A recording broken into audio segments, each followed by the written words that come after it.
All right, and here we go. I hope you're strapped in. I hope you're ready for some Tuesday evening, late afternoon drops. We're talking IndyCar. My name's Tom Marquis, host of The Balance. Joining me now to talk some IndyCar is Derek Vance from the Push to Pass podcast. Derek, how are you? Did you have yourself a good fourth? Yeah, absolutely, Tom. Again, first and foremost, huge thank you for giving me this opportunity as you do week in, week out, you and your wife. And yeah, the 4th of July wasn't bad when it wasn't raining. Obviously, it kind of altered Yeah, people's plans across this great nation, but hopefully everyone was able to get out and celebrate America's 250th birthday. that is crazy. Did you happen to see the firework display in DC? Again, I was kind of hamstrung, so to say. So we watched the fireworks around the neighborhood here in the garage and podcast studio. Well, I'll tell you what, it's the largest firework event ever recorded. It was even in the Guinness Book of World Records. It got a late start because of the weather there in DC. I was in Missouri with my daughter and grandson, son-in-law. We went and got some fireworks, set off fireworks, and we finished that up about 10 o'clock, and still had time to get in and finish the Cubs and the Cardinals game, which all kinds of fog. That was a crazy. I don't know if you watched that game, but the Cubs and the Cardinals at Wrigley Field. At one point the fog was so thick the pitcher couldn't even see the catcher. So I thought they were going to put it in a fog delay. I have never seen that happen. If it did, but it didn't happen. But anyway, of course, the Cardinals come off with the win. I love it. Well, let's get into this. We got a lot to cover in 30 minutes of our IndyCar conversation. Yeah, well, we're going to get into more of this here in a minute, but Arrow McLaren finally breaks through with a historic 1-2 finish as Pato O'Ward grabs his first victory of 2026. But the racing may not even be the biggest story. Scott Dixon, shocking. Now we say shocking, we can throw that word around, but I don't know that it was really that shocking to me at first. It was because I honestly thought that Scott Dixon was just a kind of a Rick Mears staple, and the Chip Ganassi as Rick Mears is to Penske. But man, we can use the word shocking departure from Chip Ganassi has officially launched our IndyCar silly season. We're a little bit more than halfway through the IndyCar season, and the dominoes are beginning to fall. So we'll talk about who benefits the most. What does this mean for Alex Palou, Chip Ganassi, Arrow McLaren, and the rest of the paddock? A lot of news around Arrow McLaren. We're going to get into that, plus championship implications, winners, losers, and what to watch for as this series heads toward Iowa. So buckle up, like I said, because the championship race just got a little bit more interesting, and the driver market just exploded. Let's take a recap look. Talk with us a little bit, Derek. We came to Mid-Ohio expecting a great road race, and somehow we left talking about one of the biggest driver moves in IndyCar history. Yeah, definitely a lot of storylines. Obviously, we're going into Mid-Ohio this past weekend, and then everything was overshadowed, so to say, with the news coming from Chip Ganassi Racing, which is kind of surprising because, Chip doesn't like to talk contracts and driver moves and things of that nature. But, unfortunately, as they say, all good things must come to an end. And Scott Dixon is obviously moving on. His 20-plus year career in Chip Ganassi Racing is going to be done at the end of the year. If you haven't heard, he is going to be going to Arrow McLaren. A lot to talk about, Tom, when we get to talking about the new driver lineup for Arrow McLaren. And just due to the simple fact, if you go back and listen to our podcast last night, which you touched on beginning of the show, the Push to Pass podcast, we go very in depth. A lot of opinions sprouted last night from McLaren's driver lineup in 2027. I can get into that if you want me to, but getting back to the on-track activities at Mid-Ohio, going into the weekend, I think there was a lot of talk about is this the weekend Alex Palou gets back on track, and it really didn't come to fruition. He didn't have a great qualifying spot. Obviously, it broke his 5-race straight streak of claiming the pole. He ends up a quiet fifth. Not a lot of noise from that camp over the weekend at Lexington, but a lot of noise, obviously, from Arrow McLaren outside the track and inside the track as well. Christian Lundgaard was able to claim the pole for Mid-Ohio. He led for the majority of the race, and if it wasn't for one slip up that he made, I think around lap 42, I think, or maybe a little deeper in the race, he probably wins it. He could have picked up his third race win, street course win of the year. But Pato O'Ward was right there to pounce on the mistake Lundgaard made, and O'Ward cruises to his first victory of the year.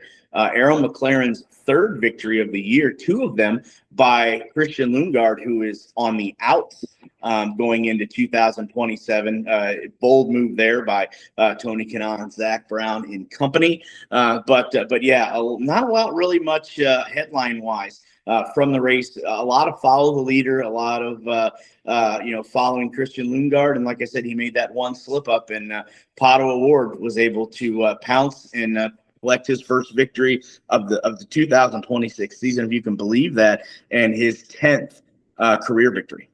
I love it. It's good to see Pato O'Ward get a win this year, and Christian Lundgaard. Wow, and we've got some things to talk about him too. But Lundgaard continues to prove that he's one of the most elite road course racers, and McLaren just really looked unbeatable all weekend after locking out the front row. Is this momentum shift? This is the momentum shift that they've desperately needed. Is Arrow McLaren finally becoming the team everyone expected, Derek? What do you think? Well, this is where things get hairy.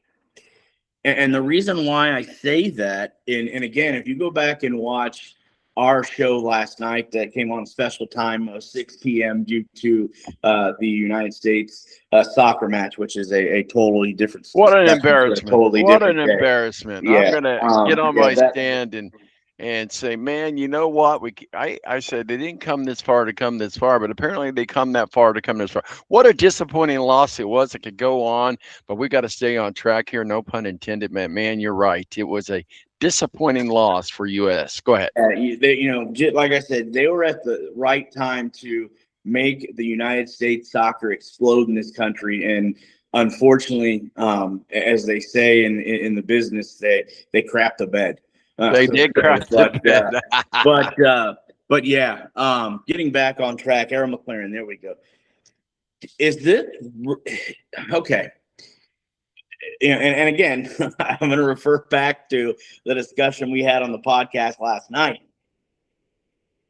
Adding Scott Dixon, adding Felix Rosenqvist in 2027, does this really make Arrow McLaren better? We can argue Scott Dixon is on the back half of his career. As great as Scott Dixon is, don't take away any accolades that Scott Dixon has accomplished in his IndyCar career. But I think it's a safe argument to make that he is on the backside of his career. And then you flip it over to Felix Rosenqvist and Tom and your producer. I'm going to ask you this. Outside of Felix Rosenqvist winning the Indianapolis 500 this year, what else has he done to put on his mantle that he can, he another accolade that he can share outside of winning the 500? So, with the addition of these two drivers, again, the drivers they added are big names. Don't get me wrong, but does it really make Arrow McLaren better in 2027? Here's the thing. It absolutely does. And I'll tell you why. Scott Dixon, multiple IndyCar champion and multiple and Indy 500 champion. You take Indy 500 champion all by itself and put it in a world all by itself, you've automatically become one of the most elite drivers there. Then you look at Ryan Hunter-Reay, his experience in IndyCar at Indianapolis. You look at Pato O'Ward, his definitely his experience that he has with IndyCar and at the Indianapolis Motor Speedway. Scott Dixon, Felix Rosenclub, Pato O'Ward, and Ryan Hunter-Reay all have won at Indianapolis. Those are three. Those are four tier A drivers, if you will. It's like taking four Super Bowl Hall of Famers and putting them on one team. It absolutely does make them better. Now, does it make them where everybody thinks that it should be? I mean, I don't know. Are they a Penske? No. Are they a Chip Ganassi? No, not yet. But they're starting to put the pieces in place to make that happen. And, I think Pato is officially back in championship form. Scott Dixon is, yeah, he's on the backside of his career, but he's got some years left in him. And, of course, Pato O'Ward's going to be around for a while. And the director of sports, Ryan Hunter-Reay, you can't get a finer mind on the team to be being the coach on the sideline, if you will, being the driver's coach, if you will. And then you add the fact that they've got Tony Kanaan. I mean, multiple championships, multiple experiences, great success at Indianapolis. The common theme here is that they've all succeeded well at Indianapolis, the mecca of motor racing in the entire world. All right. Okay. They have 500s. They have 500 wins between Ryan Hunter-Reay, who has only won one, Scott Dixon, who's only won one. How many do they have to win? And Felix Rosenquist, who has won one. Okay. So the drivers that Arrow McLaren is adding in 2027 combined, how many wins do they have this year, Tom? How many wins does Scott Dixon? I don't think that really. Overall, how many wins does the two drivers that are Arrow McLaren is bringing in next year have? One? Well, you act like it's like one little small race, maybe at Milwaukee or something. I mean, you take out the fact that they're in Indianapolis. So I respectively disagree with you on this because what are you looking for? I mean, are you looking for an Elio Castroneves? Okay, there's only one of him.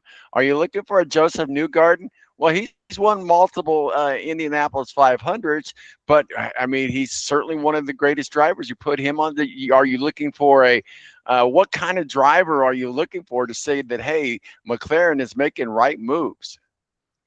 Right now, Tom, as we sit in 2026, who's the face at Arrow McLaren?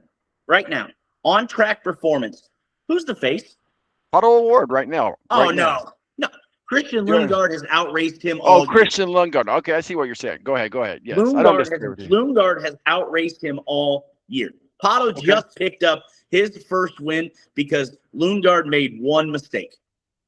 Lundgaard has 2 wins. Pato has 1.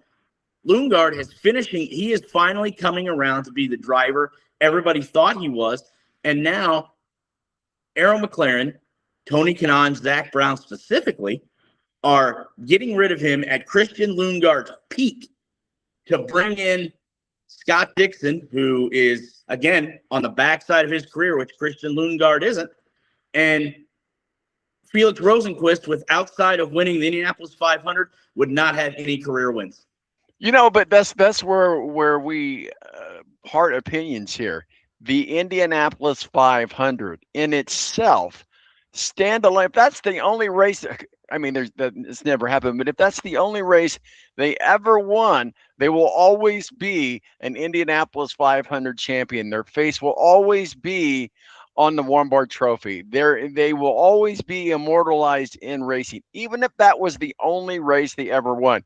Arrow McLaren's full-time lineup will boast drivers who have combined to win 71 series races, plus another 18 of Ryan Hunter-Reay at the Indianapolis Motor Speedway Oval. It'll have 3 former winners in next year's event: Dixon, Ryan Hunter-Reay, Rosenquist, plus O'Ward, who has a pair of second-place finishes and have combined to lead 1,118 laps in their careers. You cannot say that is not a good strategic move. And we see drivers win more than one Indianapolis 500. Joseph Newgarden has proven. what a great car Felix Rosenqvist had to win the Indianapolis 500. Now, if he turns around and wins a back-to-back Indianapolis 500, hard to do, but it has happened. Then do you say, "Oh, well, wow, McLaren made a good decision"? You can't judge what kind of good decision was made or not made before they actually get on the track. Does that make sense?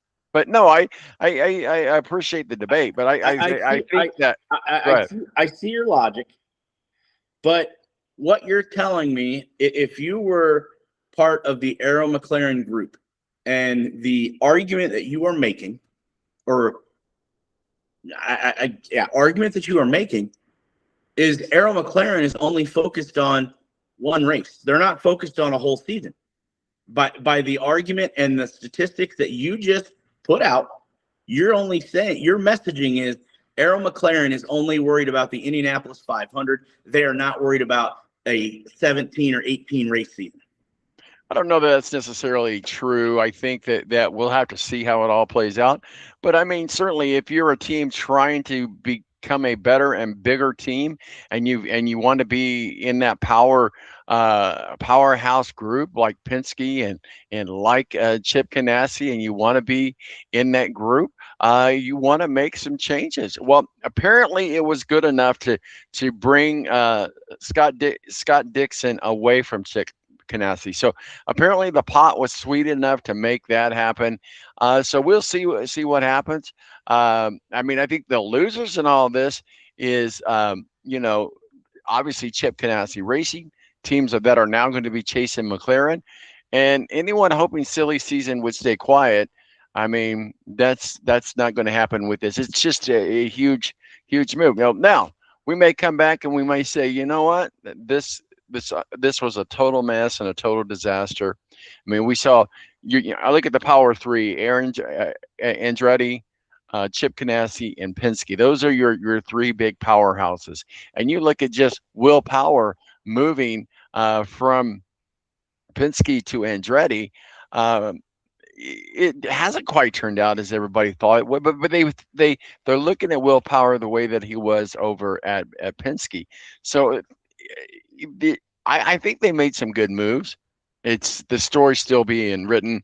I mean, I don't think it's ever really an easy decision, but when you have the opportunity to bring drivers of this caliber, whether or not that they've had a bunch of wins. I mean, I don't know if you're putting together a dream team. Do you want somebody that's won so many races and championships, or do you want a good cohesive team? And when you have the opportunity to bring drivers of this caliber into your team, you got to take it seriously. And Tony Kanaan is a smart cookie. So I think that bringing on Tony Kanaan and then as a counterpart, Ryan Hunter-Reay, I think we'll see some good things out of Arrow McLaren. The story is yet to be told, Derek. The story is yet to be told. Well, moving on, because we don't want to run out of time here. Well, I mean, what overall, Scott Dixon leaves Chip Ganassi after 24 years with the team. Let's kind of take this bullet point by bullet point. What are your thoughts on that event in itself? Well, it's a bold move by Arrow McLaren, Tony Kanaan, and Zach Brown, bringing in Scott Dixon again. I think we can make the argument that he is on the back half of his career, and we don't know how much time. And we don't know how much time Scott Dixon has left. Right. And I look at the struggles that Will Power had moving from not only Penske to Andretti, but moving from a Chevy to a Honda. Now, when was the last time Scott Dixon drove a Chevy? You'd have to really do some research on that. So I would not be surprised if we see the same struggles from Scott Dixon in 2027 that we have witnessed with Will Power. Yeah, that's valid. That's a valid point. And you also wonder if you want to dig deep into reading the tea leaves. Alex Palou was kind of pretty disappointing at Mid-Ohio, especially since it's Alex Palou.